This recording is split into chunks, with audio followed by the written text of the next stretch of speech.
Have you ever been called selfish by the one person you've been trying to protect? Has anyone crowned you the problem, out loud, in public, while everyone else nodded along? If you've ever felt invisible in your own family, stick with me. The night glowed like it had been polished. Manhattan stretched in every direction. Steel ribs, glass skin, a pulse you could feel in your teeth. On the rooftop, strings of lights hummed. Candles leaned into their own melted shadows. Somewhere a DJ blended synth with a bass line smooth as satin. The server passed with a silver tray, and the rosemary on the flatbread cut the air like a green knife. My father loves an audience. Rooftops are just balconies for his speeches. He tapped his glass with a butter knife, chime, chime, attention, and raised it like there was a spotlight only he could see. To family, he said, letting the night carry each syllable. And to Sophia. All eyes pivoted to my little sister. They always do. She looked like the cover of a good week. Cheeks warm from compliments, hair doing exactly what expensive hair should do. Her dress caught the city light and kept some of it for itself. Look at her, he went on, proud enough for all of us. She knows how to live. He didn't look at me when he said it. He didn't have to. And Elena, he added, almost playful, my serious one. He laughed softly, as if the word already had its own punchline. So, disciplined, married to work, a little. His hand tilted, searching for the edge of a joke. Selfish. There are words meant to bounce. That one didn't. It landed with the blunt sound of a door closing. A couple at the next table glanced over. Somebody giggled because people giggle when they're not sure which face they should be wearing. Heat rose under my collarbones. I reached for water.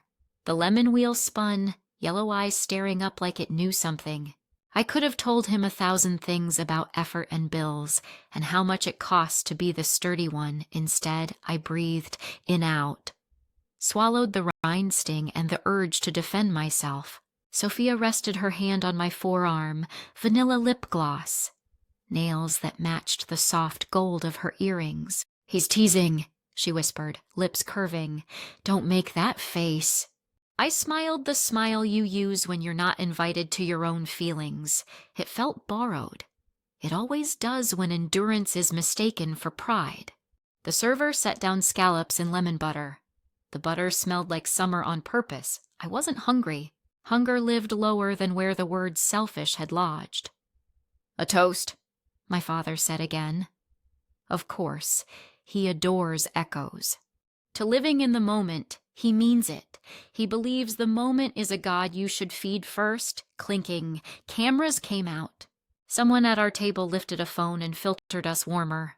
Manhattan leaned closer. Everything sparkled like it was trying to sell me something. Tell them about your week, he said to me, the way a director cues a line. What big case did you crush, counselor? He knows I won't brag. He knows restraint looks boring in photos. It was fine, I said. He grinned at the table, palms up like a magician revealing an empty hat. See? My point. He angled his chin at Sophia, then at me. She plays, she laughs, she takes chances. Elena frowns at calendars. It sounds like nothing.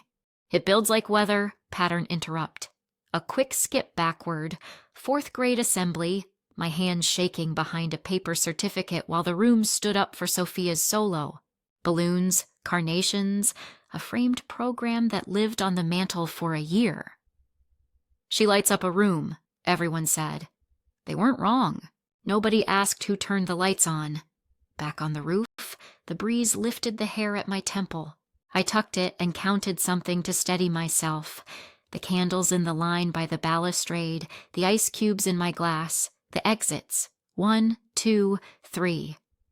Counting is a kind of prayer when words would set everything on fire.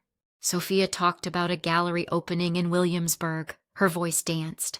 People followed it like children after a parade. A man with cufflinks shaped like little anchors asked her what inspires her. Feeling, she said, and the table hummed in approval. What inspires you, Elena? He asked, mostly polite. Deadlines, my father said, beating me to it. Laughter again, low, eager, complicit. Question for you. When the joke always has your name on it, do you stop laughing or do you forget how? Do you carry the table so it won't wobble, or do you let it tip and watch the glasses fall? I glanced at the skyline. A helicopter blinked in place like a mechanical star. On the street far below, a siren stretched itself thin and vanished. I traced the condensation on my glass with a thumb.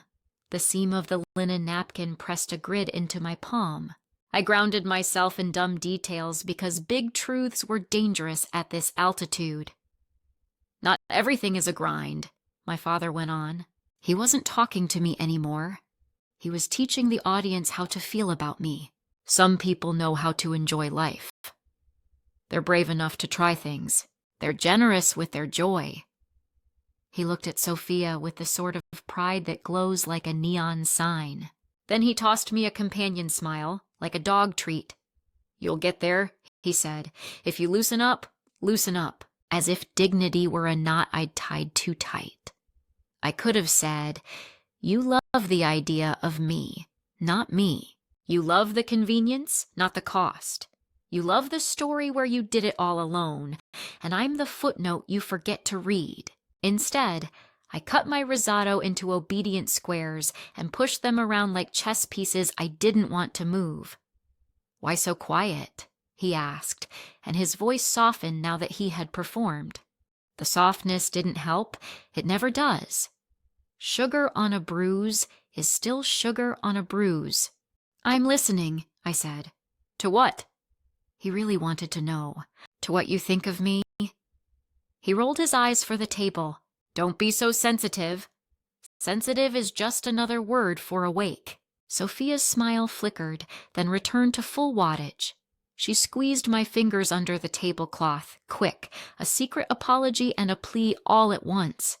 It's fine, her mouth said without sound. It's fine.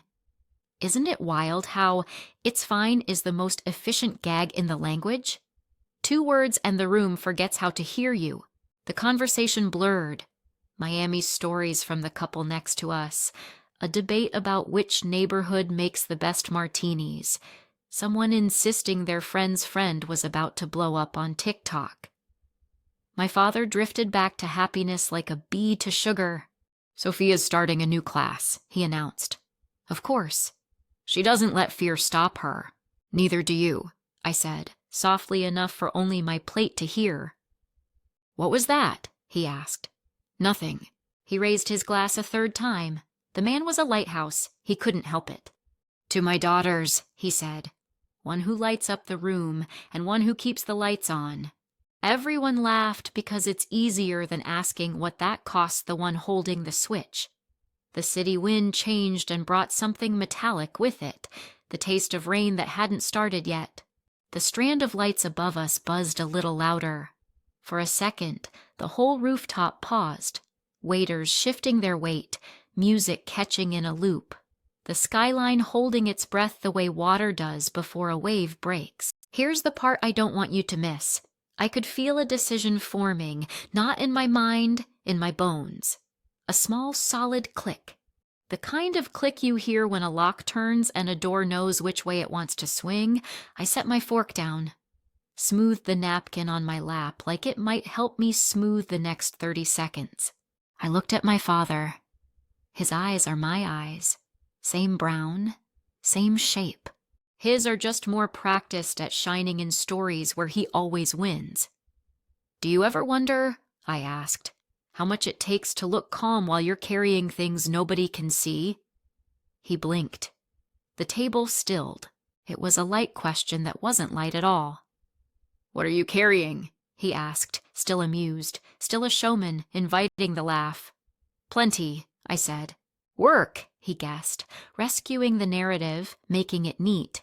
See? Always work. I sipped my water. The lemon bit back. Somewhere inside me, a shelf bowed under its own weight. When you've been the dependable one long enough, You learn the exact sound that comes before wood snaps. Have you ever been called selfish? I asked you, when you were the one holding everything together. Because I was. On a rooftop. In a city that looks better from far away. In a family that confuses sparkle for substance. This isn't the end of the story. It isn't even the beginning of the end. It's the moment the room stopped spinning long enough for me to see it for what it was. It's the moment the word selfish stopped being a joke and started being a mirror no one wanted to look into. You want to know what I said next. You want to know what happened when the smile finally slipped and the truth found its shape. You want to know whether the table stayed standing or if the glasses hit the concrete and shattered. Wait, come with me. Because if you've ever been unseen, you already know the answer matters. And if you haven't, you're about to see why people like us learn to count exits before we even sit down. If you've felt that sting, if a family moment left you small and speechless, stay. The words are coming, and once they arrive, they change the room. Let me back up. Because that rooftop accusation didn't come out of nowhere. Words like selfish don't just drop from the sky. They grow, they build. They get rehearsed in smaller ways until they finally explode in public. And if you've ever been the responsible one, you know what I mean. For 2 years, every month, I sent $2,000 straight to my sister's landlord. $2,000, like clockwork. That's $24,000 in a year. Almost 50 grand gone. Not into a retirement account, not into a down payment, not even into my grad school tuition. Gone into rent that wasn't mine, for an apartment I barely stepped foot in. Why did I do it? Because she called me crying. Because she said she had nowhere else to go. Because my father had already made it clear she couldn't move back in with him. And because somewhere deep inside, I thought it was my job to hold the whole family together.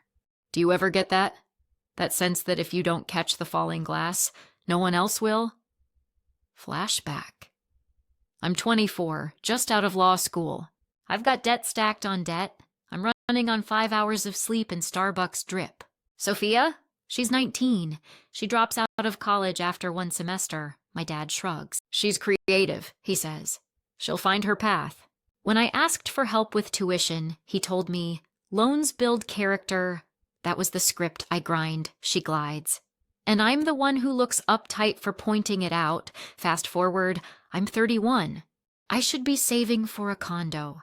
I should be buying equity in my own life. Instead, I'm wiring money at midnight, calculating my budget like it's a war plan.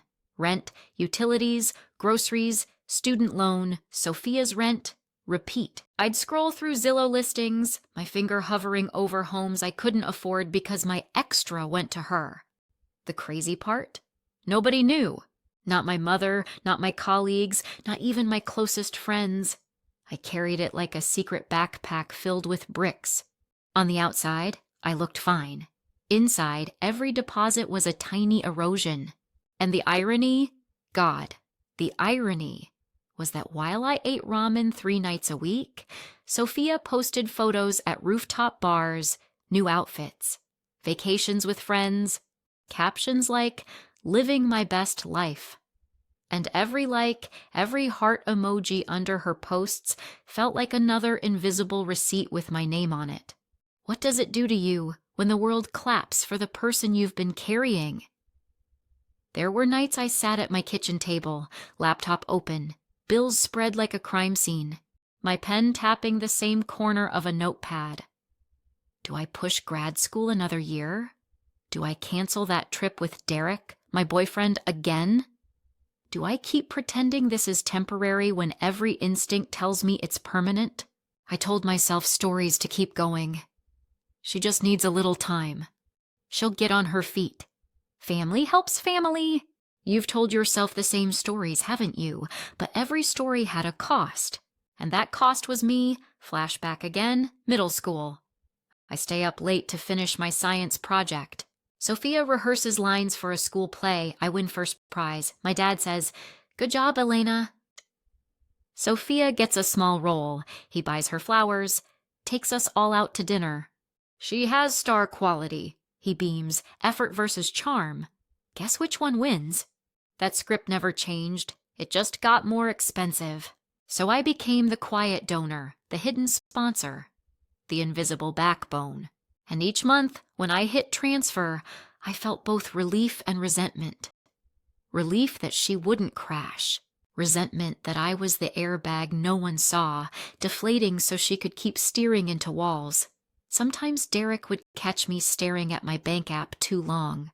"This isn't sustainable," he told me. "You're punishing yourself to keep her afloat." "What am I supposed to do?" I asked. "Let her get evicted? Let her call me heartless?" He shook his head. "She wouldn't be homeless." "She'd have to choose differently.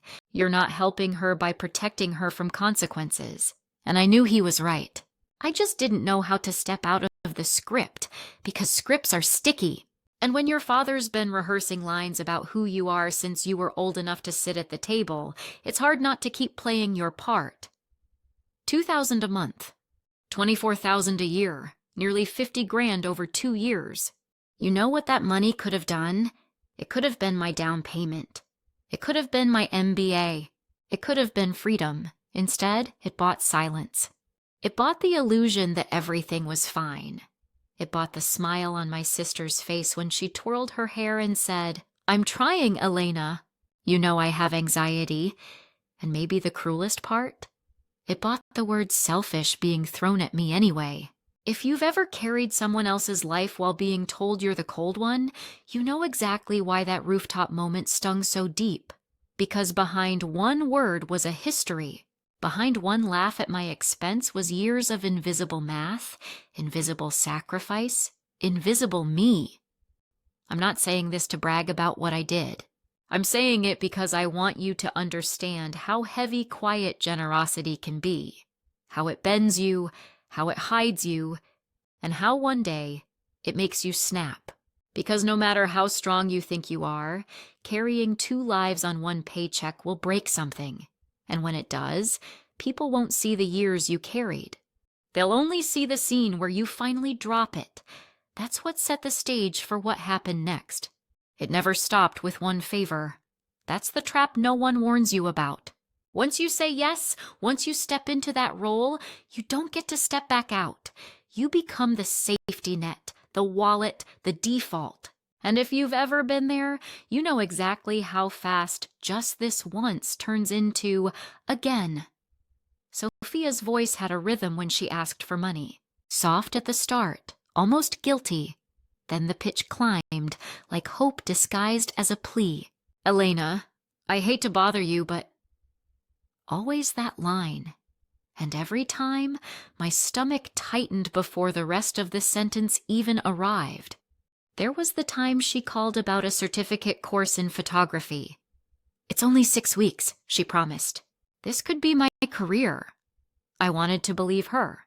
I pictured her behind a lens, finally building something real, so I paid the tuition.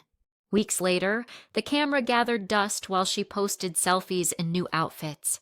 Then came the boutique dream. She needed startup money for a pop-up stall in Soho. She sent me a Pinterest board full of inspiration, clothes racks, neon signs, hand-lettered chalkboards. "This is different," she swore. I wired the cash. A month later, she uploaded a photo at a rooftop bar, a neon sign glowing behind her, not the boutique, just another night out. Every request carried a new label: opportunity, investment, emergency. But behind the labels, it was always the same thing. My money buying her delay, pattern interrupt, flashback. I'm in middle school.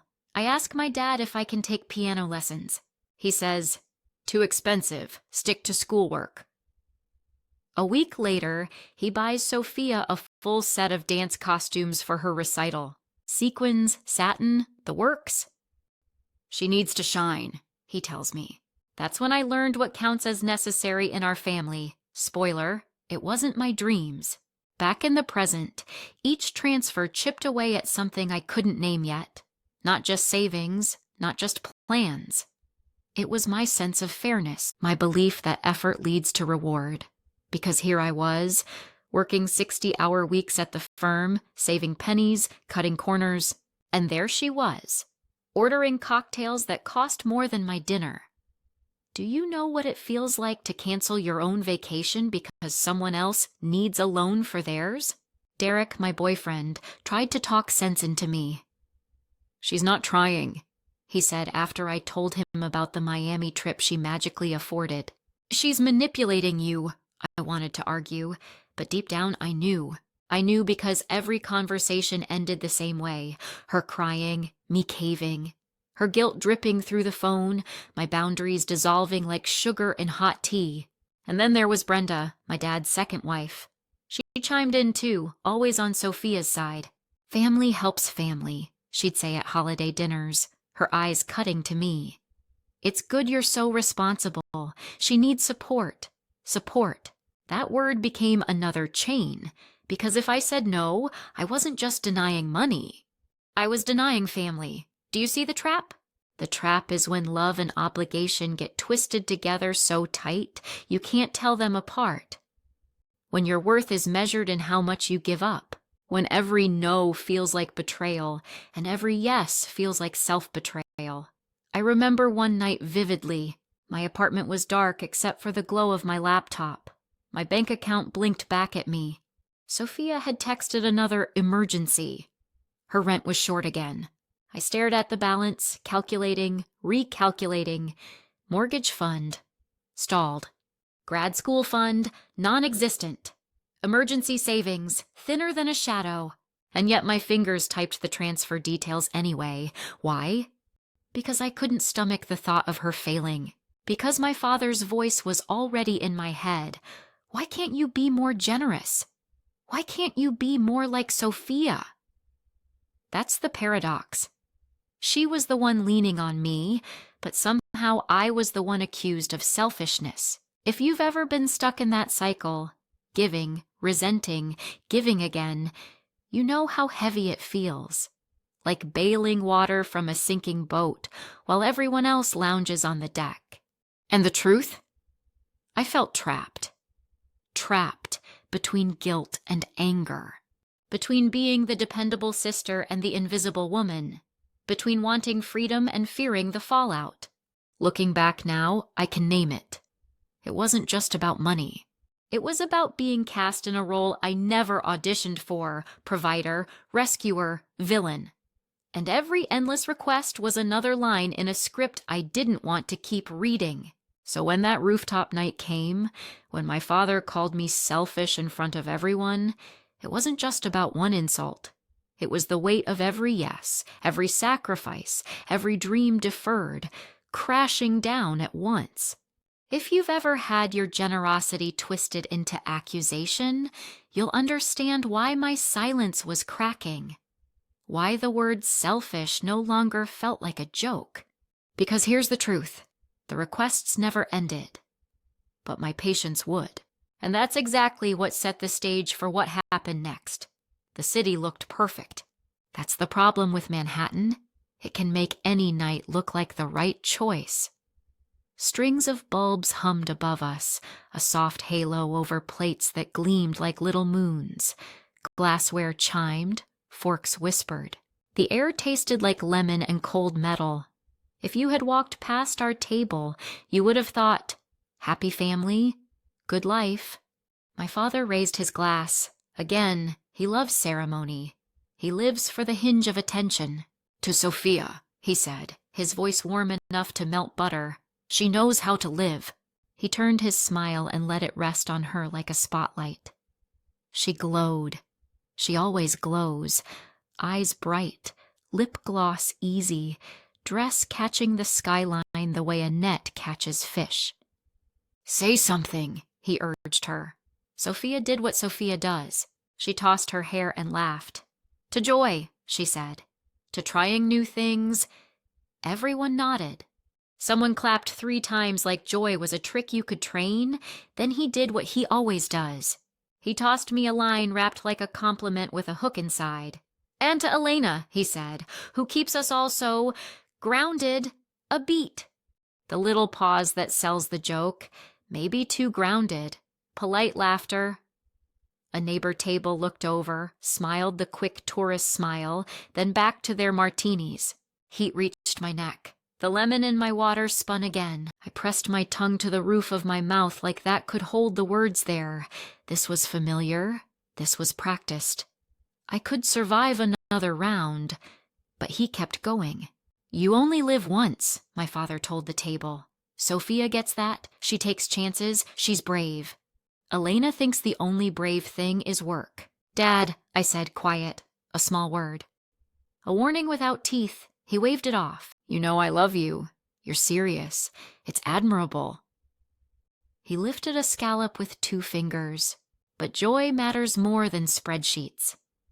He winked at Brenda, his second wife, who gave me a soft pity smile that felt like tissue paper. The server poured wine. Ruby light trembled in the glass. A helicopter blinked in place over the Hudson like a mechanical planet. The bass from the bar thumped the same 4 notes. I counted them to keep my hands still. 1, 2, 3, 4. Tell us about your week, my father said, turning to me like a host reclaiming a segment. Big wins? Big deals? It was fine, I said. He laughed for everyone. See? That's Elena. He palmed the air like a magician showing an empty hand. She's always fine. She doesn't get it. He pivoted back to Sophia. You get it. I could feel my jaw click. The sound inside my head was a small door shutting. I looked at the skyline because the skyline doesn't talk back. If I stared long enough, maybe the feelings would slide off the edge and fall into the river.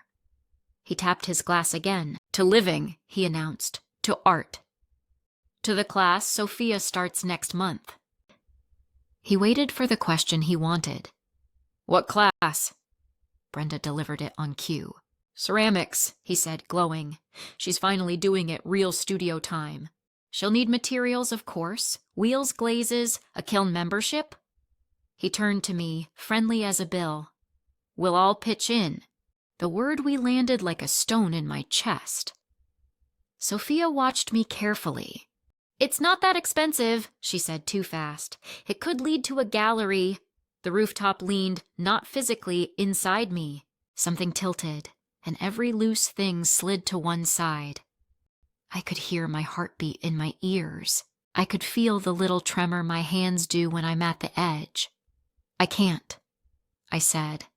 Not loud, not dramatic, just true. My father blinked like a light changed without warning. Can't what? Pitch in. My voice was steady in that way voices get when a person is done asking permission from oxygen. I'm not paying for classes. I'm not paying for rent, I'm done. Silence clicked. Not emptiness, pressure. A pause big enough to fit the entire last 2 years. Brenda set her fork down too carefully. Sophia's eyes widened, then quick smiled as if she could rewind the moment by sheer charm. Elena, she said, sweet, warning, not here. Where then? I asked. When? My father leaned back, smile cooling. What's this about? His voice had changed keys, lower. We're celebrating. I know, I said, but we can't keep celebrating a story that isn't true. He frowned. What story? The one where I'm selfish. I drew a breath that felt like breaking the surface of a pool. The one where Sophia knows how to live and I don't. The one where money appears from nowhere because love is magic. Elena, Brenda said softly. Let's not. I looked at my sister. I have paid your rent for the last 2 years. My words were small blades. They cut clean. $2,000 a month every month. $48,000, plus the photography course, plus the boutique supplies. I turned back to my father. You want a number? That's your number. The rooftop didn't make a sound. Even the bass line seemed to step back. A couple at the next table froze mid-toast. The man with the cufflinks lowered his glass like he was afraid to scare the truth. Out of the corner of my eye, I watched a server stall with a tray of oysters, unsure whether to approach a table that had stopped pretending to be a table. My father blinked, slow, as if translating a language he didn't plan on hearing. "You did what?" "I paid her rent," I said, "so she wouldn't get evicted. I paid for classes that turned into parties. I canceled trips. I pushed back grad school. I ate noodles 3 nights a week so the caption under her rooftop photo could say, 'Living my best life without lying.'" Sophia found her voice thin. "I told you I was trying." "You said you understood." "I did," I said. "I did understand. I just can't carry it anymore." He looked to Brenda like there might be a rescue clause hidden in her earrings. There wasn't. She was pale in the candlelight, napkin folded into a tight square under her fingers. He turned back to me. "You never told me. You never asked." His mouth opened, closed. "We're family. Family helps family." "Yes," I said. "Help is not the same as hiding consequences." My voice shook once and then steadied. "You call me selfish because I don't perform joy on demand. But do you know what it costs to keep the lights on so someone else can shine?" "Enough," he said quietly. A warning this time. He didn't like the shape of the room anymore. "This is not appropriate." "It became appropriate," I said, "when you toasted my sister's bravery with my bank account." Sophia's chair scraped. "I didn't ask you to—" "You did," I said. Maybe not with those words, but you did. And I said yes. I own that. I chose it. I also choose to stop. Every face around me had changed. The comfortable glow had curdled into something raw. Even the skyline looked different, harder, like it had put its jewelry away and was just bones again. "Why are you doing this?" my father asked, voice tight. "To embarrass us?" "To tell the truth," I said. "So I don't have to hold it alone anymore." He shook his head. "You could have talked to me privately." "I have tried," I said, "in small ways, in hints. In jokes you didn't hear. You kept writing the story where I am the problem. That story ends tonight." Sophia's mascara shivered.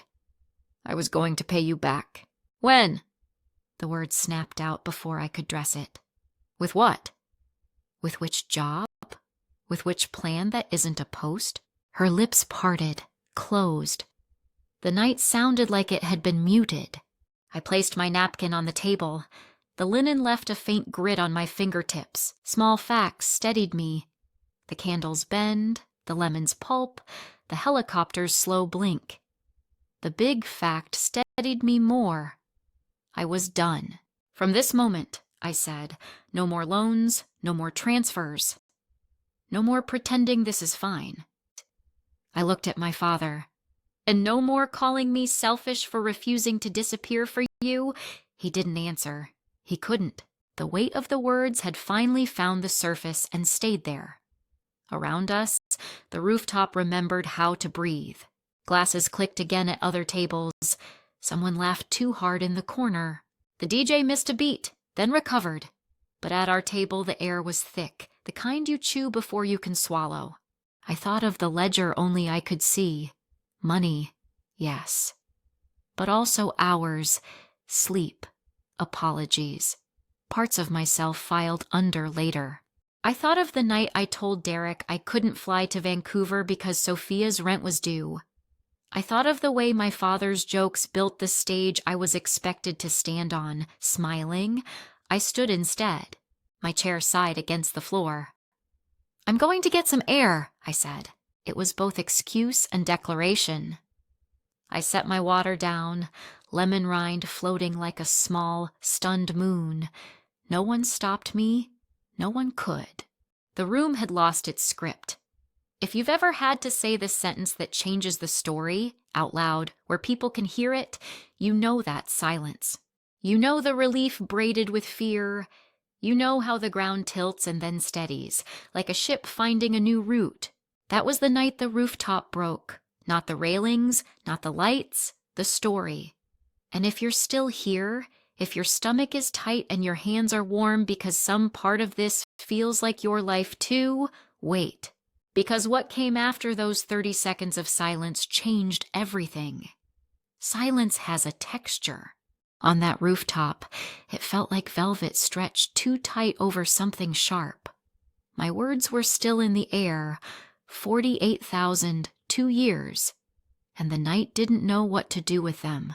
Even the string lights seemed to dim, like they'd been listening wrong and wanted a redo.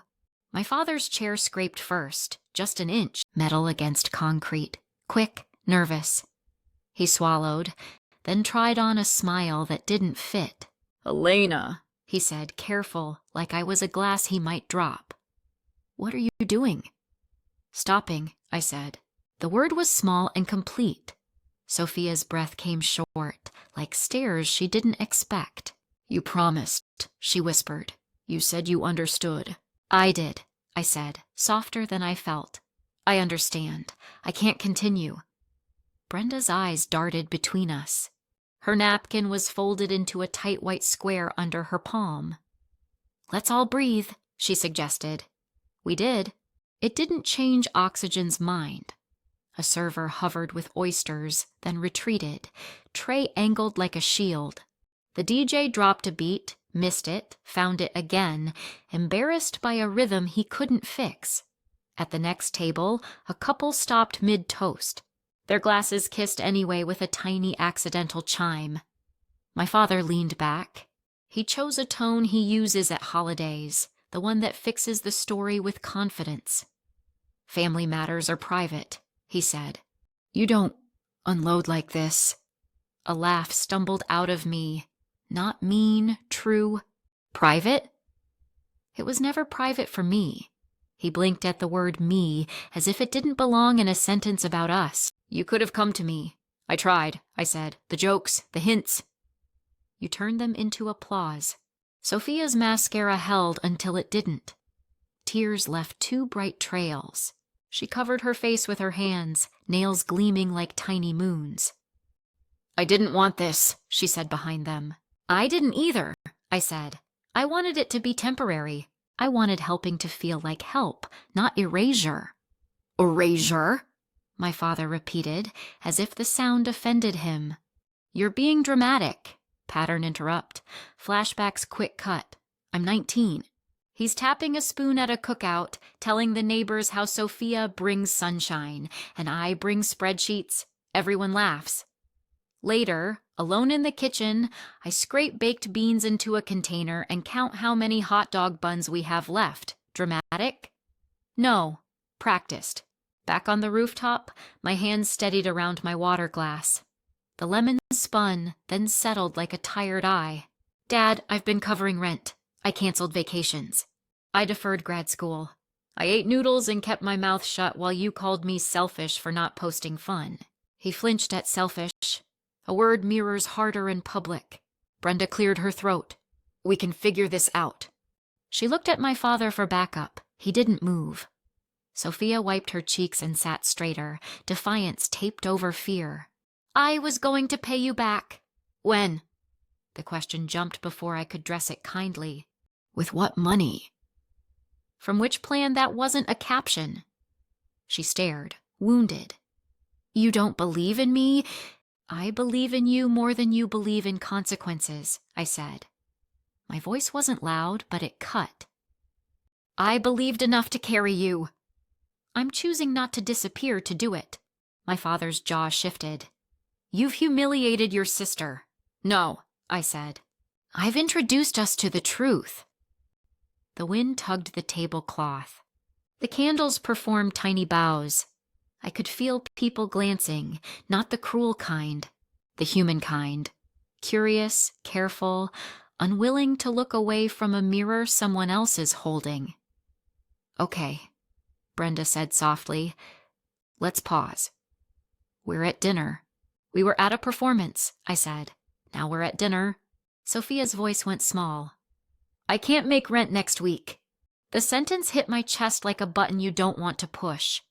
Relief and guilt both reached for it. I kept my hand still. "I know," I said. "So what then?" She shook her head. "You want me on the street?" "You want me to fail?" "I want you to stand," I said. The truth in it surprised me. It warmed my throat. Standing isn't cruelty. She folded her napkin and unfolded it again, as if it might offer instructions. "I'll sell stuff," she muttered. "I'll pick up shifts." Her eyes flicked to my father. "I'll ask." He sat up, alarmed.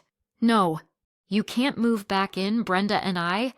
"Right," she snapped, tears returning. "Of course." The word "of course" ricocheted between us. Loud, old. It used to mean I'll fix it. Tonight it meant I won't. I pushed back my chair. "I need air."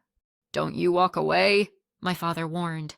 The showman stripped from his voice now, just a father pressed to a wall he didn't see coming. I stayed. I wasn't leaving to escape. I was leaving the part of me that always fled. "Do you want money from me now?" he asked, wary, like a man checking for traps. "No," I said. "I want you to stop calling me selfish for refusing to subsidize a myth."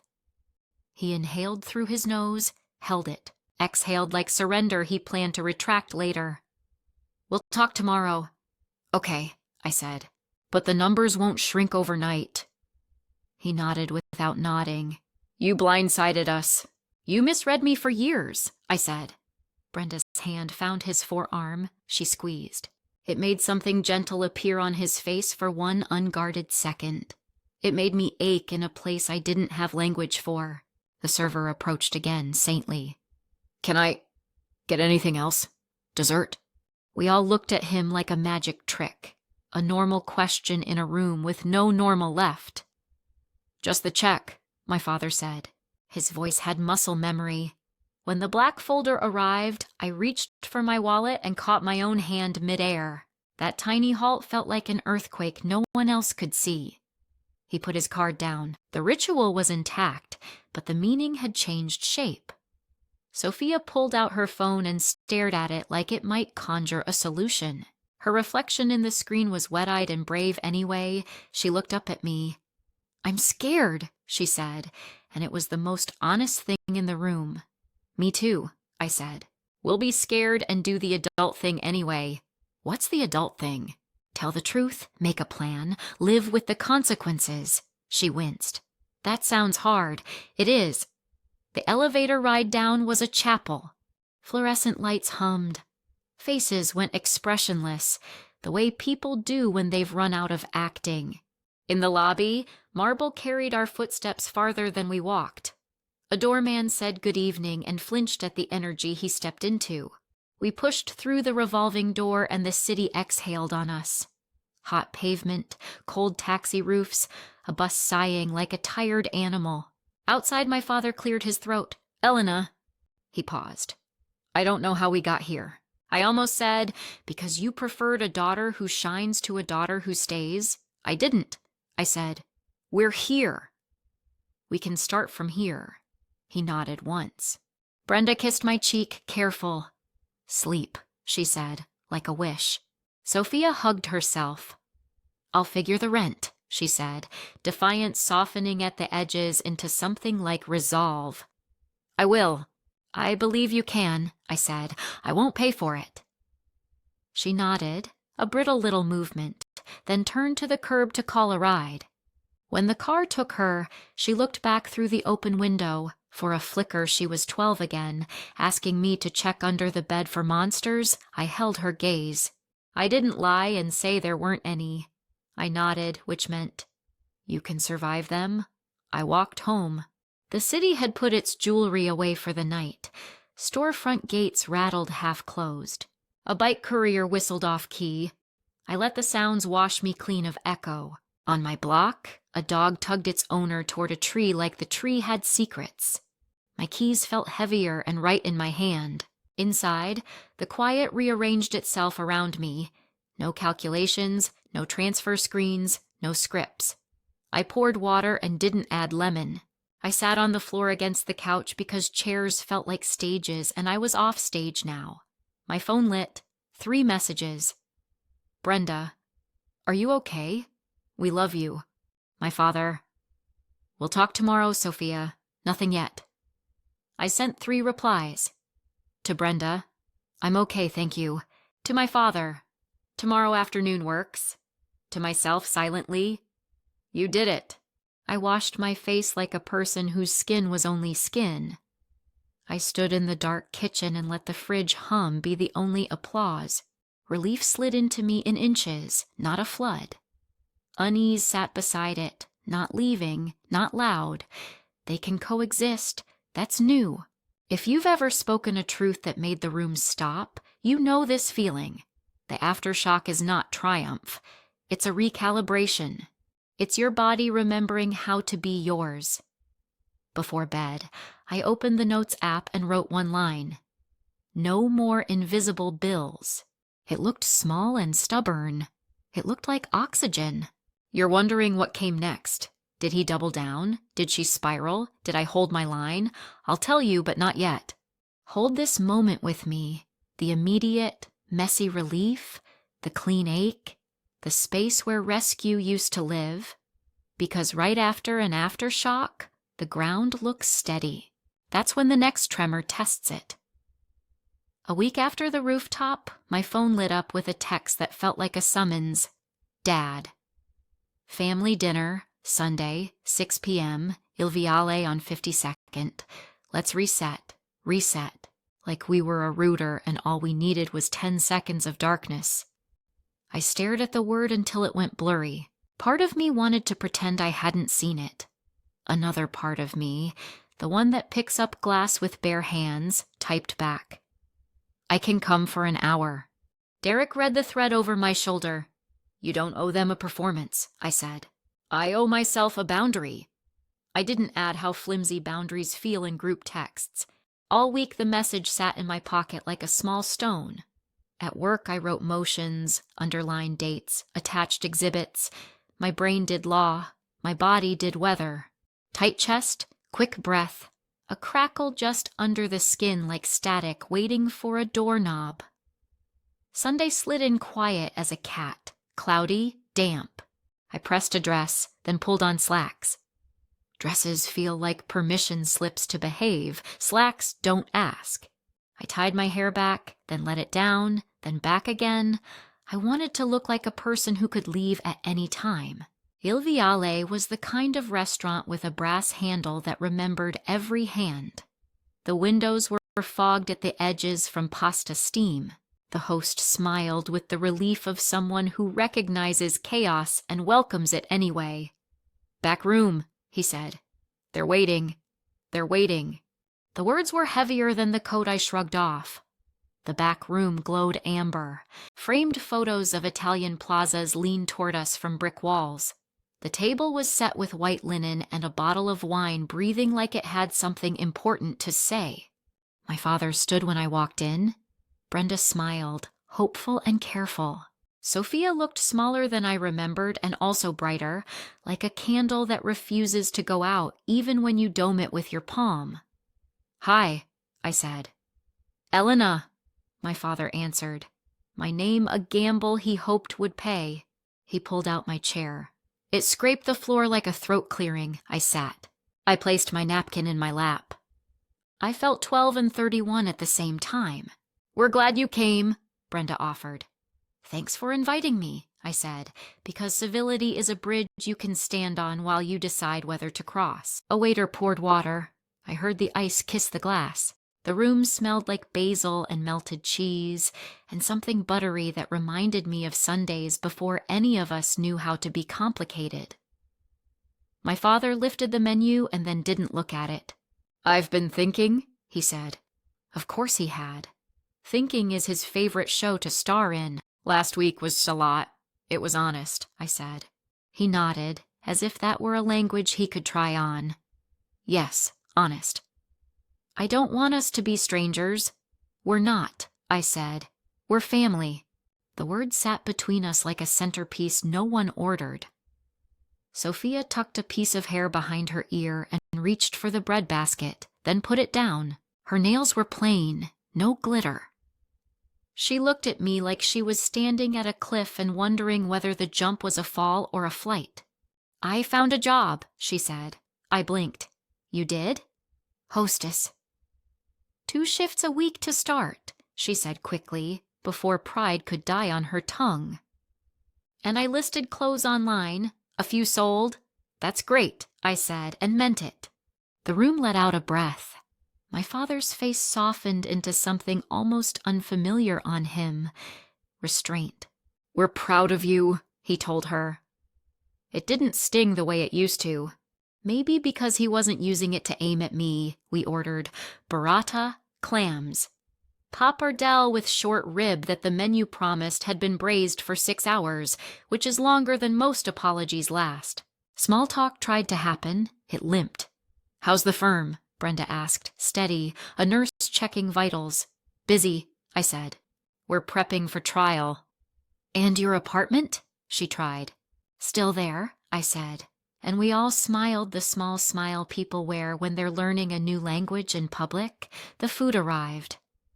The burrata broke like a secret and smoothed itself over bread. Sophia chewed slowly, like chewing was a way to think. My father tasted the wine and nodded at the waiter.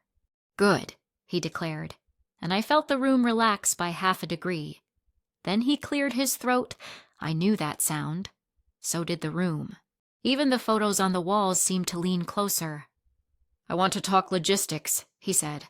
He kept his voice mild, as if mildness were a guarantee against conflict. "We all want Sophia to succeed, right?" He looked at me like a test. "Of course," I said. "She needs tools," he continued. "Structure, support." He paused. A plan. The word didn't scare me. It's my home field." "Okay," I said. "What's the plan?" Sophia's eyes flicked between us. "I'm picking up more shifts next week." I called the landlord. I asked for a payment plan. He wasn't thrilled, but he listened. "Good," I said. "What can you pay this month?" She named a number. It wasn't huge. It was real. My chest loosened a notch. My father nodded like a coach. "We can cover the rest," he said, generous, magnanimous, the hero entering the frame. My fork paused. "We." He glanced at me, perfectly casual. "All of us. Small amounts." Just until she's stable, there it was. The old road paved in kind words. I set my fork down. "Dad," I said, and the word came out quiet and clear, like a bell rung in a chapel. "No." He blinked. "No?" "I won't contribute," I said. "I'll help her make a budget. I'll teach her to track expenses. I'll sit with her while she calls utilities. But I won't send money." Sophia stared at her plate. She didn't flinch. That was new. "I didn't ask Elena," she said too fast. "You did." Brenda's eyes found mine, relieved almost. Someone else had noticed the direction gravity chose. My father frowned. "This isn't about punishment." "It's about reality," I said. "Support without structure is a hole." Sophia looked up. "I can do the structure," she said. Her voice surprised herself. "I'll try." "Trying is a verb with receipts," I said, softer. "You'll bring them." The waiter arrived with clams and left with tension. To break it, Brenda told a story about a neighbor's dog who had learned to open the refrigerator. We laughed. I meant it. The laugh brushed past the tightness and found a warm place to sit. Laughter doesn't always take sides. We ate. We breathed. We didn't die. Progress. Then, as we reached for the pappardelle, my father leaned in with that glint he gets when he thinks he's about to land a reasonable compromise. "There's a ceramics studio in Midtown," he said casually. "Quality instruction, good community. I toured it. They offer a new artist package." Sophia's head lifted, light flared, reflex. "Really?" He smiled at her, then at me. "It's not expensive. If we all chipped in, small amounts, it would give her momentum. Artists need momentum." The word momentum ricocheted around my ribs. It sounded like the old script wearing a new outfit. I swallowed water. It felt colder than it was. I kept my voice kind. "Let's earn momentum first. Rent, groceries, then glazes and wheels." Sophia's eyes dimmed and then steadied. "I can wait," she said quietly. The room's temperature changed by a degree I couldn't name. Pride? Pain? Both? Growth aches in the joints before it shows up in height. My father's jaw worked. He wasn't used to a no that didn't come with a fight. He chose to sip wine instead of argue. Progress again? Small, real. We talked details. We pulled out phones and set reminders like grown-ups. Sophia wrote, "Pay landlord" in notes, and then, slower, wrote, "Ask for extra shifts." I felt something like hope rise, not the cotton candy kind, the bread kind, dense, warm, useful. "Okay," I said, closing my phone. "I can stay for 10 more minutes." My father looked at the bottle and then at the clock behind the bar and then at me. "I was thinking," he said carefully, as if handling a glass ornament. "We could invite a few folks next time. Make it fun. Celebrate. New beginnings." "Let's earn a beginning first," I said. Not unkind, just true. He nodded. The nod hesitated, then settled, like a coin finally choosing heads. We asked for the check. The waiter brought it like a secret he hoped we'd like. My father put down his card. I didn't reach for mine. The world didn't end. In the vestibule, a gust of cooler air met us like a friend with good timing. We stood under the tiny awning that never keeps anyone truly dry. Streetlights haloed puddles into small moons. Traffic hummed in a language we all understand, and none of us can speak. Sophia hugged me. It wasn't soft. It was sturdy. "Thank you," she said, and she meant for not paying. "I'll text you the budget tomorrow." "I'll send you a template," I said. "We'll start with what's true, not what looks good." She nodded. "Oh, what's true?" she repeated, like a spell she wanted to learn. Brenda hugged me, perfume warm and familiar. "You were clear," she whispered. "It helps." My father stepped forward. He put a hand on my shoulder and didn't grip. "I'm trying to hear you," he said. The sentence was clumsy in his mouth. Clumsy counts. "I know," I said. We split at the curb. 2 directions, 4 lives, 1 table we'd try to build better. I walked toward the subway, the night pressing cool against my cheeks. A saxophone wailed from somewhere underground. A couple argued gently about who lost the umbrella. A delivery bike whispered past, its green bag a floating cube of light. On the platform, I checked my phone. A text from Derek. "How was it?" I stared at the 3 words. I wrote back, "We set a plan. No money from me. She's working. I'm okay." Then I added, "I think Dad heard me. A little. I deleted a little." I left it honest and unsatisfying. Growth is rarely cinematic. The train roared in and the wind pushed hair into my mouth. I laughed. I couldn't help it. The laughter tasted like iron and basil, like relief I wasn't ready to trust yet. If you've ever walked out of a family dinner without rescuing anyone, you know that strange lightness that doesn't feel like lightness at all. It feels like a backpack you've worn so long you forgot you could take it off. It feels like maybe your spine can stand on its own. I leaned against the car wall and closed my eyes for 2 stops. I pictured a wheel, not a pottery wheel, a boundary wheel. The kind you turn once and everything slowly catches, click, click, click. You're wondering if this calm lasted. You're wondering if the plan held. You're wondering whether kindness without money is still kindness when the first real bill arrives. Stay with me. The next dinner answered all of that, and then answered a question I didn't know we'd asked. 2 days after the reset dinner, my phone pinged at 7:02 a.m. That hour when your brain is soft and the world hasn't chosen a mood yet. Group text. Family. A blue link sat there like a small trap.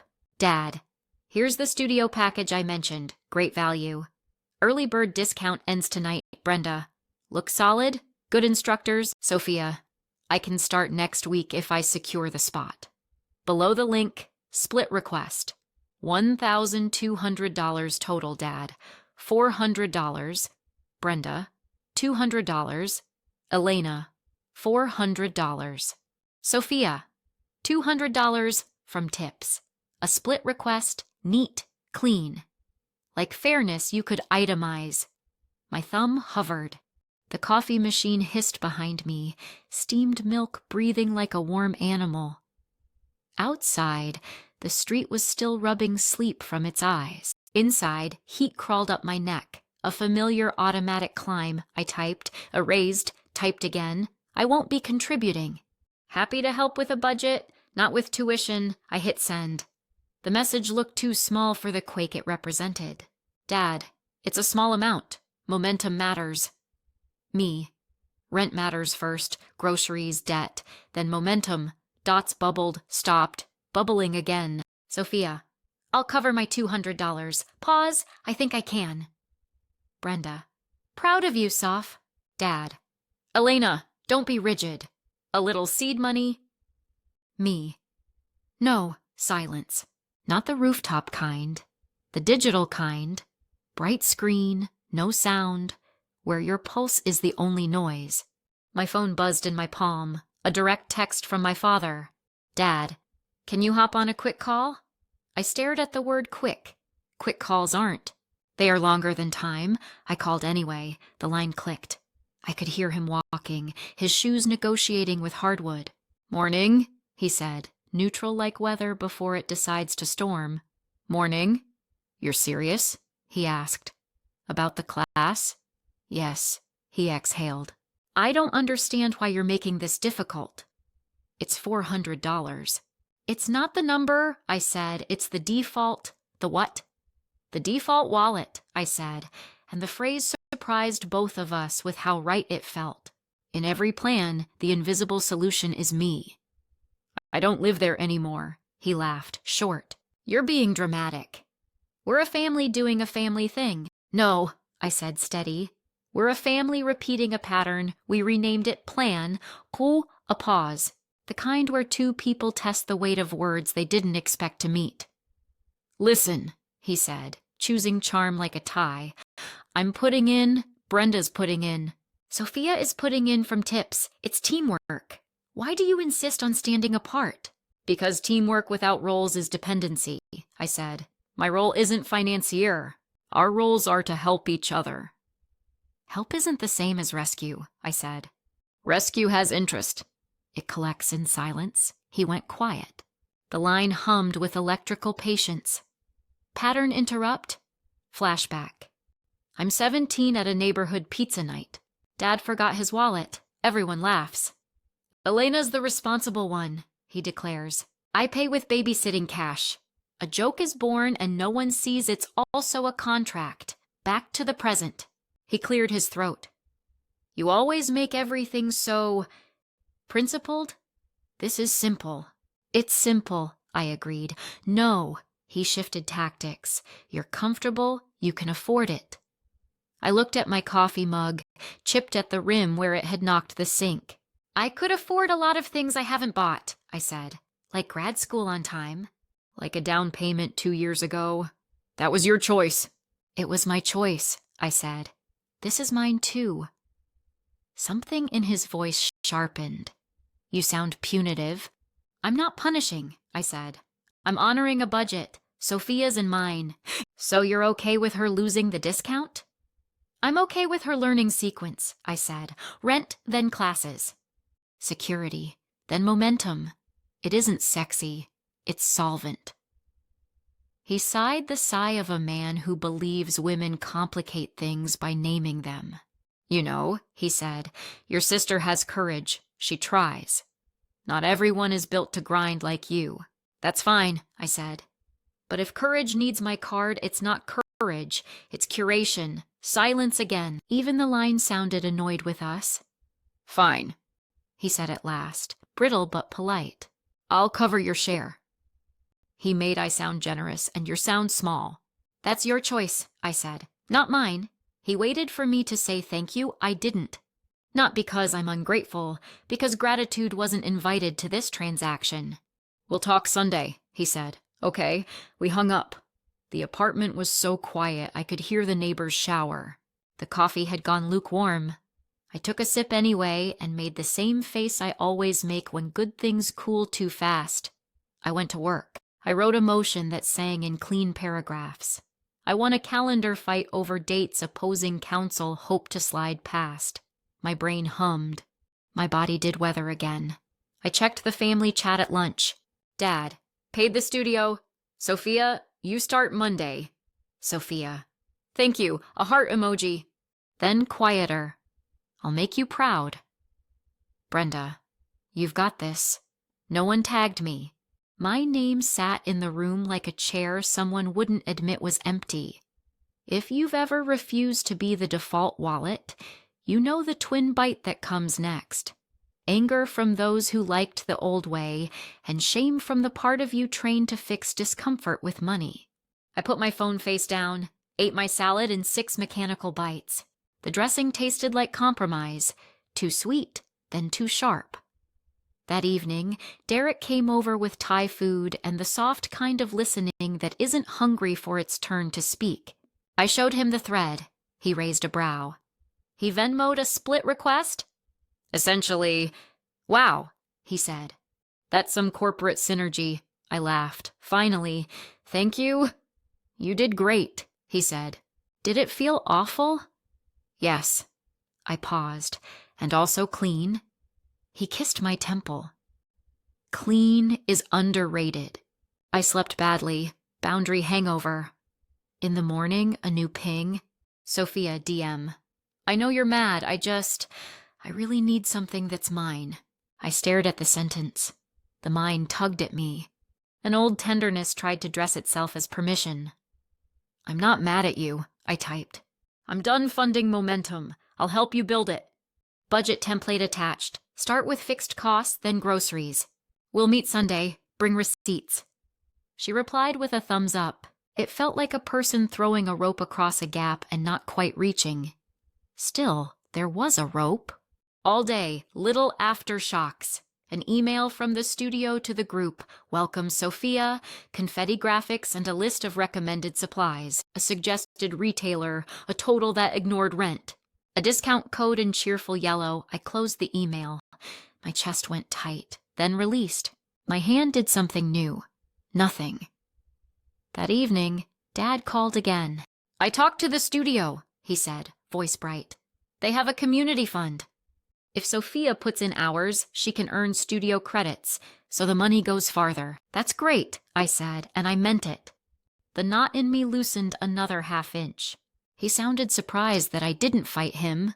Surprised, and then pleased. See? He said. Solutions. Solutions that aren't me, I said. A laugh, not unkind, soft. Yes, he said. That. We didn't say I'm proud of you or I hear you.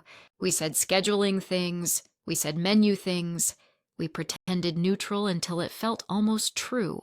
On Saturday, I stopped by a stationery store and bought a cheap ledger, columns for date, item, amount. The paper was the kind that makes pens sing. I liked it. I brought it home and labeled the first page Sophia, budget. Then I crossed it out and wrote Sophia, plan. Budget feels like punishment. Plan feels like a map. Pattern interrupt. Flashback. I'm 8. Mom shows me how to balance a checkbook, her finger guiding my pencil, numbers lining up like choir members. Truth isn't cruel, she says. It's clear. I didn't know then that clarity can break a myth and save a life in the same hour. Sunday, we met at a cafe that believed every seat needed a plant. Sophia arrived in a plain tee, hair pulled back, eyes less shiny than I'd braced for.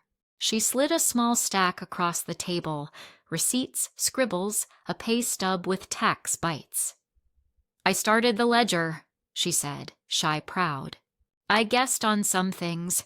I looked, rent, utilities, groceries, a line that read studio credit for hours. Her handwriting, usually loopy and careless, had straightened itself like it wanted to be taken seriously. This is good, I said. Not performative, true. Let's make it honest. We did. We crossed out pretty lies. We added ugly truths. We circled food and wrote no delivery. We circled clothes and wrote only if under $30. Thrift first. We circled phone and wrote call carrier, ask for lower plan. She didn't flinch. That surprised me. It softened something in me I didn't know had hardened. Okay, she said after an hour. I can do this. You can, I said. And when you can't, ask for help that isn't money. Like what? Like someone to sit with you while you call the landlord. Like a ride to a cheaper grocery. Like eyes on your list before you swipe, she nodded. I can ask Brenda for rides. Good, I said, and meant it. We hugged outside on the sidewalk that always smells like coffee and last night's rain. Her grip was firm, so was mine. On my walk home, my phone buzzed. Dad, thank you for meeting her. I heard you spent time on a plan. I typed, plans are cheaper than rescues. He wrote back, point taken. Then, after a long moment, I'm trying not to make you the solution I reach for first. I stopped at the crosswalk and let that sentence land. It didn't fix anything. It changed the angle. Sometimes that's enough to keep moving. If you've ever been cast as the default wallet, you know it's not about withdrawing funds. It's about withdrawing permission. It's about remembering your value isn't measured in how fast you open your Venmo. Tell me, has anyone ever assigned you a role you didn't audition for? Did they hand you a bill with your name on it and call it love? If yes, stay with me. Because the night that bill came due, the truth didn't just clear a balance, it opened a door. And the next door? That's where the real twist started. You know when a room hums just right. Cutlery chatter, low music, that soft human buzz that says we're fine. That's where we were. A long table, Sunday night. My dad's reunion, part 2. This time with cousins and a couple of his golf friends who clap with their watches, white linen, narrow water glasses that make you drink like you have secrets. Everyone dressed like they wanted to be photographed casually. I took the end seat, on purpose, near the exit. If you've lived through a family spectacle, you start mapping doors. Sophia came late, jacket too thin, cheeks pink from wind and nerves. She slid into a chair across from me, breathless. I made it, she said, as if the night were a finish line. You did, I said. How was the shift? Busy, she said, quick. Good tips. My father lifted his glass for the opening ceremony he cannot resist. To new beginnings, he announced. Warm, practiced. To making things right. He put a hand on Sophia's shoulder and squeezed. Brenda smiled at me over her wine, a quiet semaphore for, let's keep this easy. I nodded back. Cooperation isn't surrender. Sometimes it's just oxygen. The waiter floated in with antipasti, salami coins, olives winking, burrata that looked like a cloud trying to be a truffle. People murmured nice things about garlic. For 10 minutes we were a postcard. Then the question arrived. It always does. Someone thinks they're being supportive and throws a match on dry grass. So soft, one of the golf men said, leaning in with benevolent teeth. What's the plan to keep the art thing going? Rent in this city, phew. You got a patron saint? He chuckled, expecting the room to chuckle with him. Sophia's smile faltered, then returned with the shoulders. I'm working more shifts, she said, and the studio has a credit program. I put in hours, I get time. That's great, Brenda said quickly. Golfman nodded, pleased he'd helped. And family helps too, right? Your sister's a rock. He pointed his wine at me like a blessing. Heat shot up my neck. I didn't flinch. I've learned to keep my face still when old scripts walk in with new shoes. Sophia watched me, then him, then me again. Something tightened behind her eyes. Pressure gathers under praise. That's science and family both. My father cleared his throat and looked at me like a man rehearsing generosity. Elena's helping in her way, he said. Budgets, plans. I said nothing. I folded my napkin into a mountain and flattened it again. Conversation hopped to safe rocks. Who's traveling? Whose kid learned chess? How the Yankees are cursed and blessed in the same week. Bread baskets made the rounds like currency with sesame seeds. Then the entrees arrived. Bowls of pappardelle heavy with short rib. Chicken piccata gleaming in lemon. The room leaned toward eating. That's when it happened. A cousin, sweet, oblivious, poking at his chicken, asked Sophia, "So your landlord worked with you? Or did Sis step in?" He threw me a grateful grin in advance, because the past has a gravity people don't question. Sophia inhaled at the wrong angle. The breath snagged on a memory. She laughed. A small, brittle thing. "Elena already stepped in," she said, voice higher than her usual. Like more than $50,000 stepped in. Knives paused halfway to plates. Forks hovered like aircraft awaiting clearance. The dimmer switch in the ceiling seemed to sigh. For a half second, the entire table forgot how to be a table. 50,000. No one repeated it, but the number ricocheted around faces, finding soft spots. The golf man's grin slid off. A cousin's wife blinked slow, then faster. Brenda's eyes widened, then narrowed, then softened. 3 seasons in 5 seconds. My father's jaw twitched like a dial he used to control. Silence pressed in, padded and heavy, a blanket thrown over a flame that had already leapt. Pattern interrupt, flashback. My kitchen 2 winters ago. Rent due, Sophia crying, snow furring the fire escape. My phone screen blew against my palms at midnight, transfer confirmed. I breathe into the quiet like paying a bill is the same as forgiving a debt. The radiator cracks like it agrees. Back to the table, I didn't speak. Not yet. I watched the math climb into people's eyes. 2,000 a month, 24 months, plus classes, plus supplies, plus... I could see the ledger I never made public writing itself across linen. Sophia looked wrecked and relieved, the expression of a person who has dropped a box they weren't strong enough to carry and is waiting to be yelled at for the sound. She put her hand over her mouth. "I didn't mean," she meant. "That's the thing about truth. It uses any door. My father recovered first. He always does." He found his smile and strapped it on. "We don't need to discuss numbers," he said lightly. "To the room, to the ceiling, to the idea of control. It's family. No one bought the tone, not even the tone." The cousin's eyes went from my father to me like a tennis match, then to Sophia, who was trying to laugh and failing. "Wow," he said, not unkind, just stunned. "That's... wow." The golf man set his wine down with the care of a man disarming himself. "Elena," he said softly, "you did that?" "I did," I said, voice steady. A statement, not a flag. "Because you love your sister," Brenda added, offering the room a story it could maybe swallow. "Because I could," I said. Then I added, because the room deserved the full meal, and because I was taught to. My father bristled. "Taught?" "Programmed," I said, not loud. "Precise. Call it what you like." Sophia's face crumpled. "I'm sorry," she whispered to me, to the plate, to her fork. "I shouldn't have said the number." "The number exists whether you say it or not," I said gently. "Truth isn't the insult," Brenda exhaled.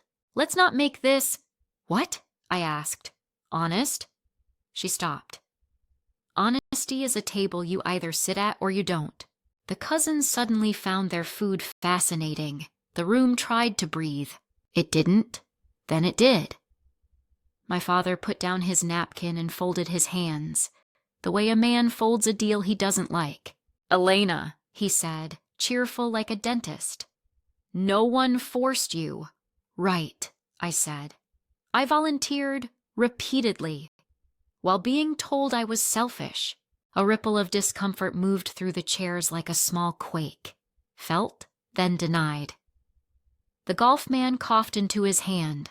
A cousin reached for water and missed the glass by an inch. Sophia wiped her eyes. "I'm paying her back," she announced to the air, to the plates, to anyone who could make that sentence true by hearing it. Then she looked at me, brave and young and terrified. "I am." "I hope you do," I said. "But I didn't say the number for repayment. I said it so we stop pretending." My father leaned in, smiling the kind of smile that lets him keep power while appearing gracious. No one's pretending, honey. I tilted my head. You toasted Sophia's bravery with money I sent at midnight. That's pretending. The room made a collective sound you only hear when two versions of reality collide. And oh, that's mostly breath. He was about to argue. I saw the words line up behind his teeth. Then he noticed the table watching. Not nosy, human. Witnesses. He swallowed the argument and changed keys. We're getting off track, he said lightly. We're celebrating. Maybe we are, I said, depending on what we do next. Sophia took a breath that sounded like it had to fight through years. I can't do the class, she blurted, surprising herself first. Not now. I need to fix rent. She said need like a person tasting salt for the first time and realizing it lives in tears and soup both.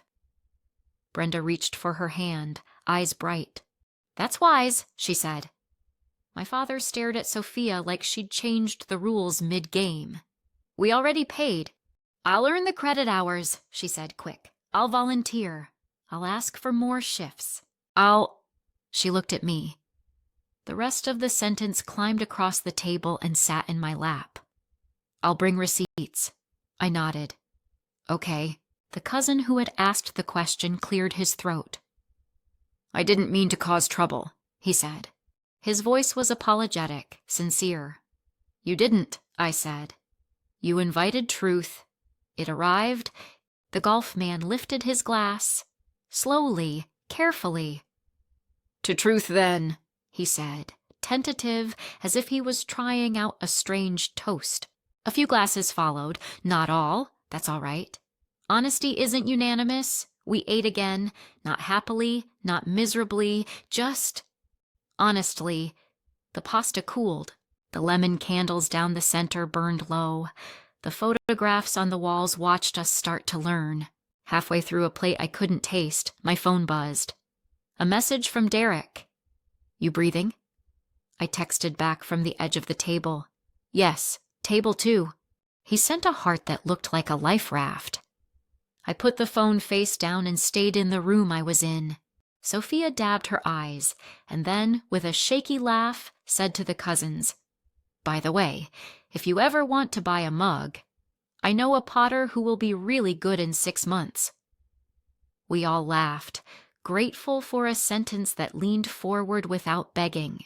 My father reached for the check-like muscle memory and paused. He looked at me. Old reflex, new reality, I didn't move. He paid. The ceiling did not fall. As we stood, Brenda whispered, Thank you for staying. Thank you for not shushing, I whispered back. Sophia hugged me hard enough to knock the air out of my ribs. I shouldn't have said the number, she muttered into my shoulder. You said what was already weighing you down, I said. Next time we carry it between us instead of inside one of us. She pulled back, eyes red, mouth set. I'll send the budget tonight. I'll read it tomorrow, I said, and the difference between those 2 times felt like a revolution. Outside, the cold was honest. Streetlights made halos on wet pavement. We didn't linger under the awning. We split like a cell dividing into something new.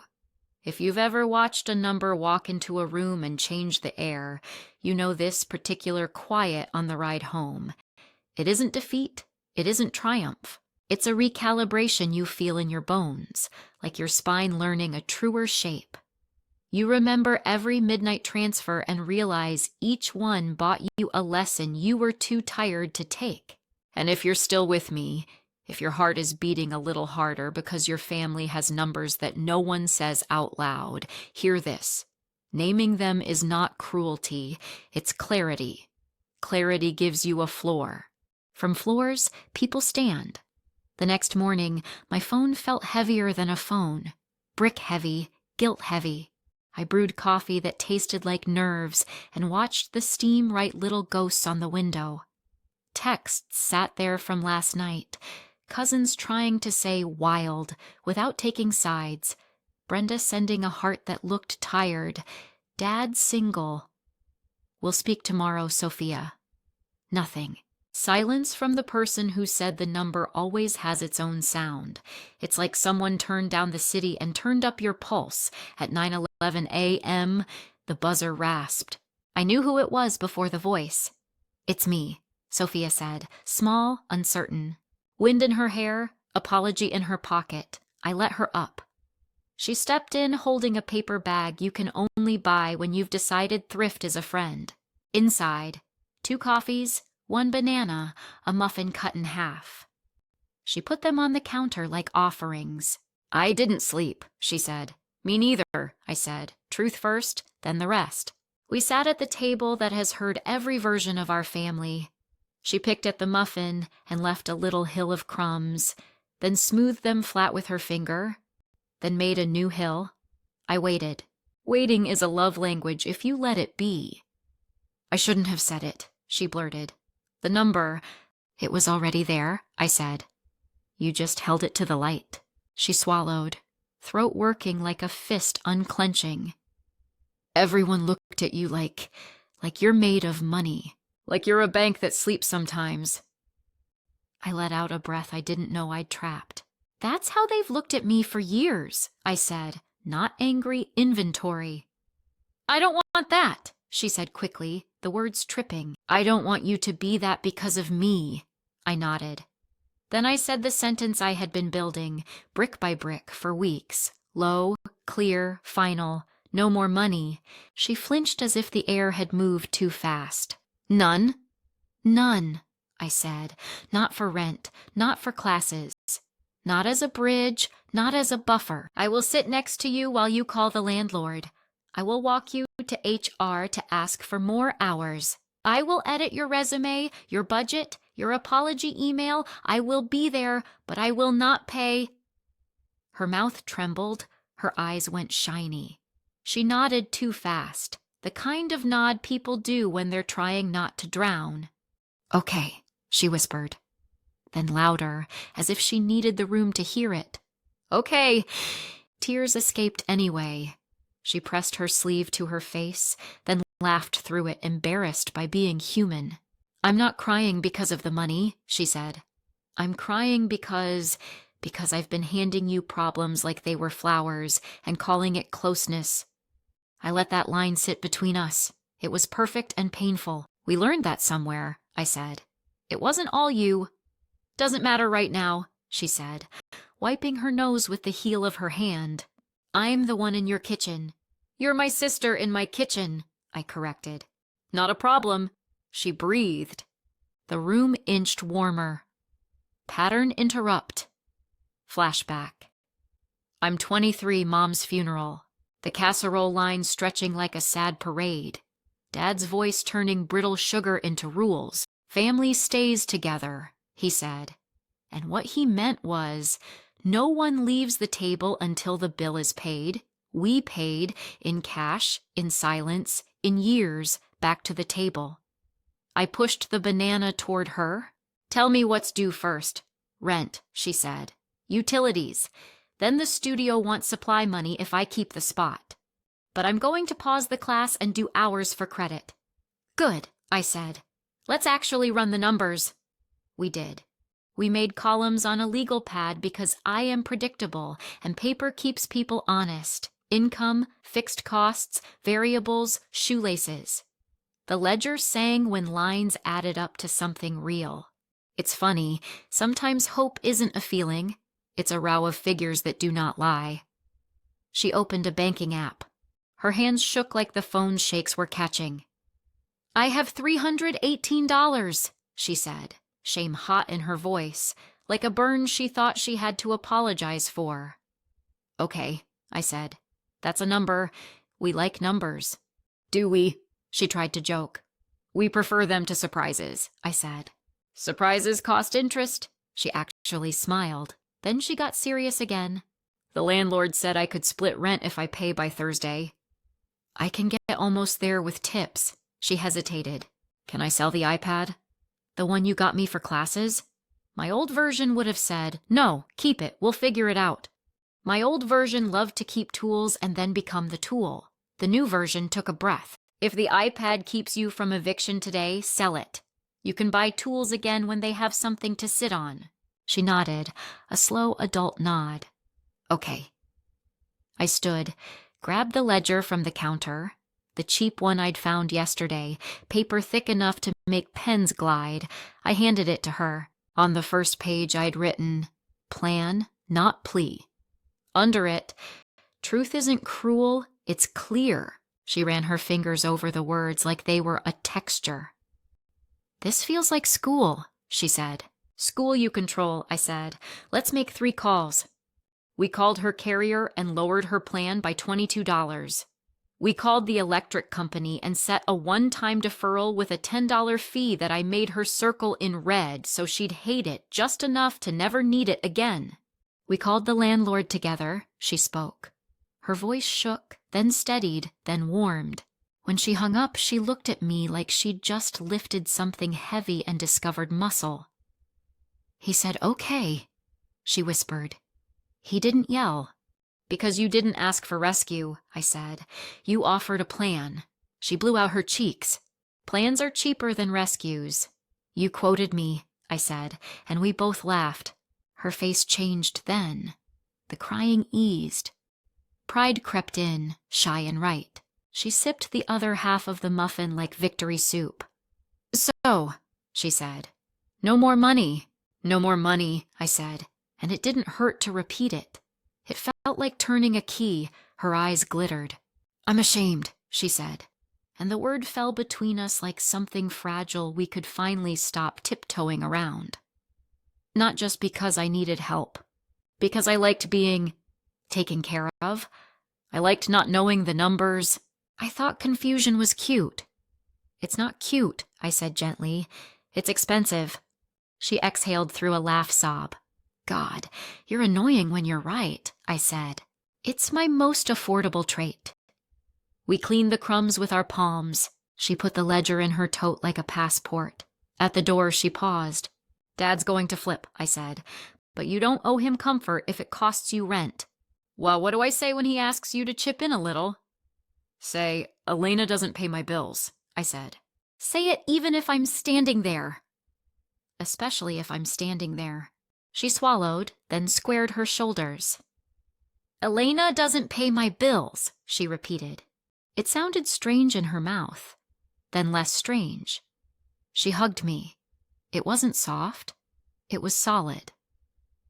After she left, the apartment was a cathedral of quiet. I texted Derek. She came over, we made a plan, I said the line. He replied, "I'm proud of you, proud of her too." Then, "Want soup tonight?" "Yes." Always yes to soup when you've set a boundary. Soup is the reward and the apology. At 2 p.m., Dad called. The kind of call that creates a weather system, I answered. "I hear you told your sister you won't give her money," he said. "No hello, just a charge." "That's right," I said. A pause, an intake. The sound of a man picking which mountain he wants to die on. "That's cruel," he said finally. After everything, I echoed. "It's the first kind thing I've done." He laughed. It wasn't nice. "You want credit for withholding?" "I don't want credit," I said. "I want a daughter who knows how to pay her rent without texting me at midnight. She's trying. She's planning," I said. "There's a difference. The first is a wish. The second has receipts. You and your receipts." "Mo," he said the word like it had wronged him. "They tell the truth when we won't," I said. "Dad, I love her." That love used to look like money. Now it looks like a budget and a boundary. He went quiet enough that I could hear a clock in his house I didn't know he had. Then, "You grew up hard," he said. "I didn't mean to do that to you." I pressed my thumb to the knot at the base of my neck. "I grew up capable," I said. "Hard was a side effect." He exhaled.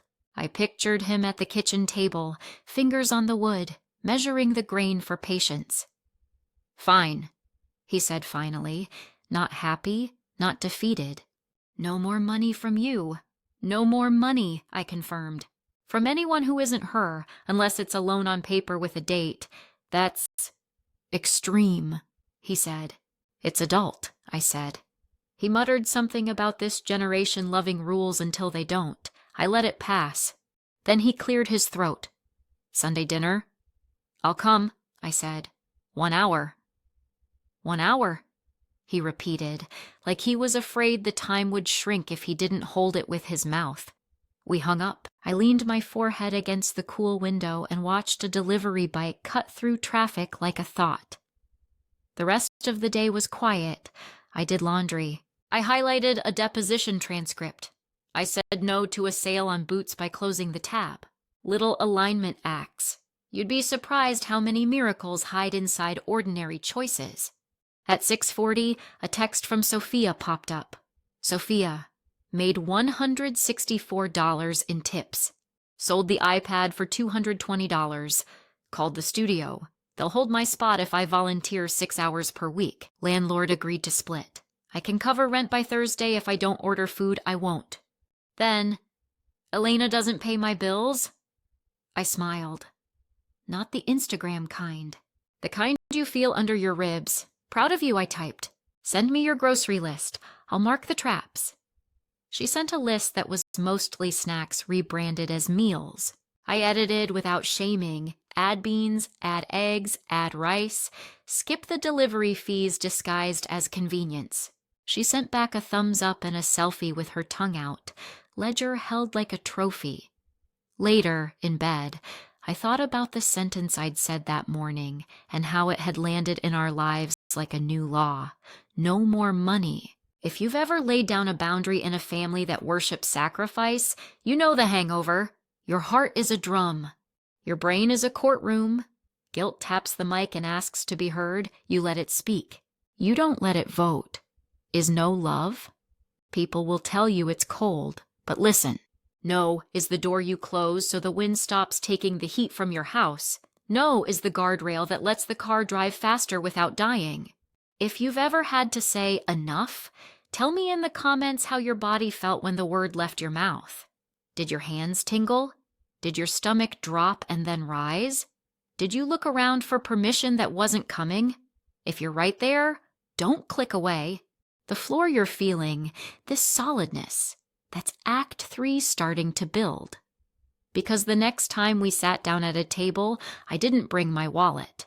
I brought something louder, and everyone heard it. Sunday came with the kind of blue sky that makes the city look newly washed, wind on the river, sun on glass. If you've ever walked toward a family dinner after saying a sentence that rearranges the furniture in people's heads, you know that strange calm. Your body is a tuned wire. Your mind is steady. The ground feels honest. I didn't bring my wallet. I brought my keys, my phone, and a sentence I could carry with 2 fingers. My boundary stands. The restaurant wasn't the rooftop this time. Same building, 1 floor down, glass walls that held the river like a picture. Host smiles, bottled olive oil, napkins that tried to be serious. Brenda waved as soon as she saw me. Dad stood when I reached the table. Old reflex, new eyes. "Hi, kiddo," he said. "Hi," I said. Sophia rushed in a minute later, cheeks bright, braids slightly crooked. She hugged me first, quick and tight, then slid into the seat beside me like choosing teams on purpose. Her tote hit the floor with a paper rustle. I knew the sound of a ledger living in cloth. We ordered water, no wine. You can't argue with truth's sobriety. Dad started with weather. Brenda chimed in with a story about a neighbor's dog who had opinions about mail carriers. I let the small talk do its job, oil in a stiff hinge. Then the menu lowered and the room shifted toward the thing. "I heard you handled the rent," Dad said to Sophia. Light, like the word rent was a kite string. "Good for you. I did," she said. "I called, I split the payment, I sold the iPad. I sent my schedule to my boss and asked for 2 doubles. Pride and nerves braided in her voice. She looked taller and exactly the same. He nodded, pleased in the way people are when results appear without acknowledging the cost of becoming a person who can make them. "See?" he told the air. "Effort. Plan," I said. He cut me a quick glance. Not hostile. "Measuring. Plan," he repeated. The waiter came for orders. I asked for soup. Sophia asked for salad and extra bread. Dad chose steak. Brenda, halibut, because she is forever campaigning for fish to be more popular. When the waiter left, Dad folded his menu the way you fold a decision. "I've been thinking," he said, "about help, about fairness." I sipped water and said nothing. He looked at Sophia. "Your sister has done a lot. We all know that." Sophia nodded. "We do. And I," he said, clearing his throat, "may have used the word selfish when I meant different." I blinked. The skyline outside shifted into sharper focus. Pattern interrupt. Flashback. The rooftop, the sting of that word, the cold tilt of the night. Back here, now, his mouth shaped the kind of apology that fits in public, not perfect, real enough to reach. "What I know," I said, "is I kept saying yes long after my yes meant I was saying no to myself." He looked like he wanted to fix the grammar of that sentence and then decided it wasn't about grammar. "I didn't see it," he said. "I'm seeing it." Brenda's eyes found mine, soft, solid. "Thank you for saying that," she told him while looking at me. She has become fluent in translation. Sophia bumped my knee under the table. A little, "You're doing great" nudge. Food arrived, steam from my bowl, lemon over fish, steak bleeding into butter. We ate in a way that felt new, not celebratory, not tense, attentive, honest chewing. Halfway through, Dad tried the old lane almost gently. "Sophia," he said, "if the studio becomes too much—" "I'll adjust the plan," she said, neat and practiced. "I won't text Elena." He opened his palms as if to say I wasn't going to suggest that. The air smiled without moving. He recovered. "Right. Of course." Sophia tore a piece of bread and grinned. "Elena doesn't pay my bills," she said, like a line in a song we both knew. She popped the bread in her mouth and laughed at her own bravery. I felt something release in my chest that had been holding for years without permission. Dad watched her. His face did a small, important thing. It changed. "You sound like your mother when she used to set the timer on the stove and call it bedtime," he said. Nostalgia slipped into the room with clean socks. We all hated it. We all slept better. Silence, not heavy, full. He cleared his throat. "I'm not promising I won't push."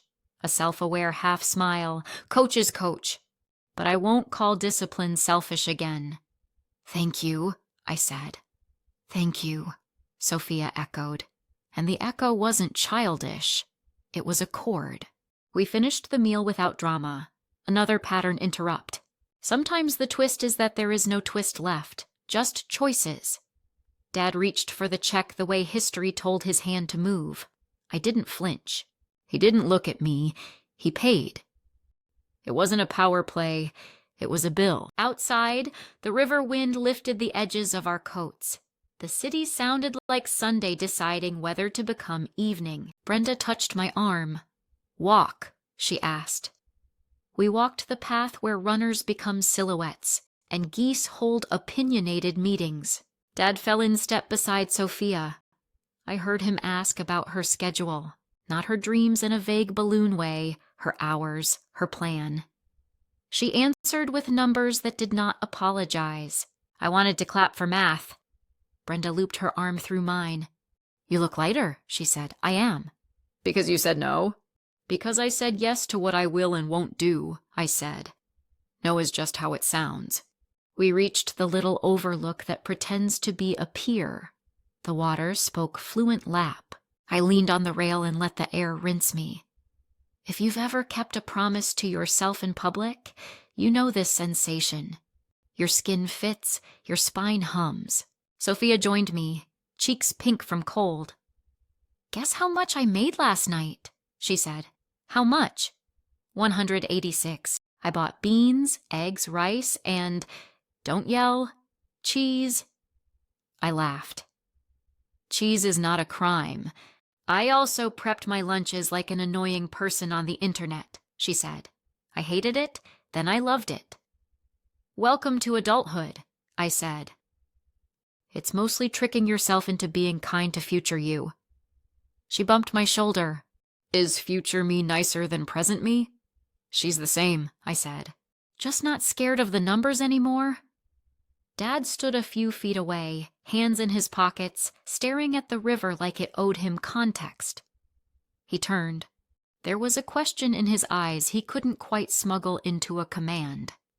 Can I ask something without being me? He said. You can try, I said. He chuckled. What do you need from me when I feel the urge to fix it? Call me, I said. And say the sentence out loud before you act. Is this my responsibility or my discomfort? If it's discomfort, walk it off.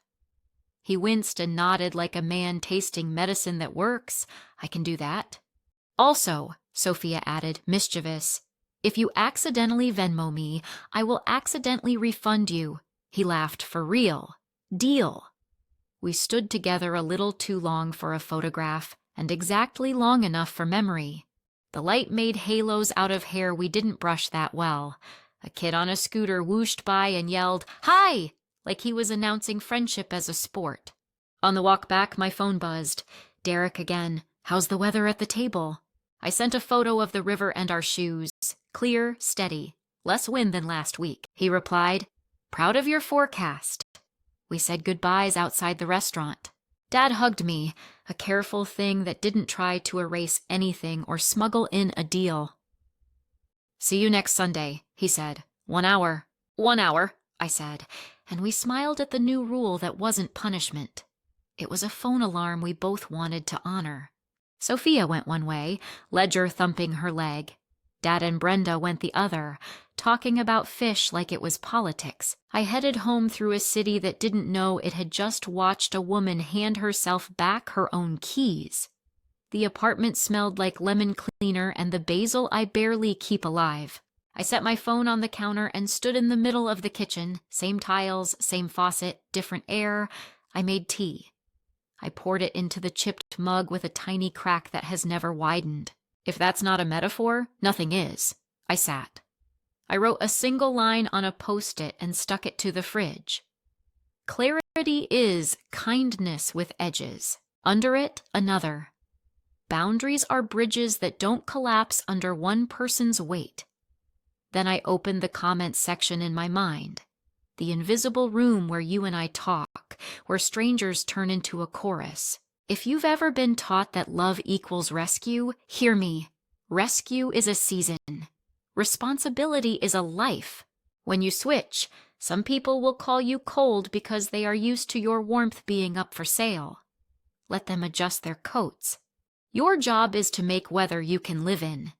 And if your stomach flipped just now because you know exactly which bill, sibling, parent, partner, or friend your no more money belongs to, start smaller. Write the plan, not the plea. Say the number out loud, ask the landlord, ask for hours. Sell the shiny thing to save the roof. And when you're ready, say the sentence out loud in a room that remembers you with your old settings. Watch it hold. Here's the last thing. I didn't become selfish. I became specific. Specific people can love without disappearing. They can sit at a table, pay for their own soup, and still bring more to the family than a card that swipes. They bring presence. They bring truth. Truth doesn't bruise if you stop wrestling it. It makes room. So tell me, have you ever set a boundary that changed the air in your house? What did your no buy you? Time, sleep, rent, dignity? If you're still on the fence, drop one detail in the comments. The situation, the sentence you're scared to say. Someone here has said it. Someone here is about to. We can be brave together, because freedom isn't a parade. It's a quiet kitchen, a paid bill, a ledger with your handwriting, a Sunday that ends without dread, and a river that looks back at you and reflects a person who finally chose themselves without making anyone else smaller. If that's you, or if you want it to be, share your story. Someone needs your blueprint. Maybe you needed it too.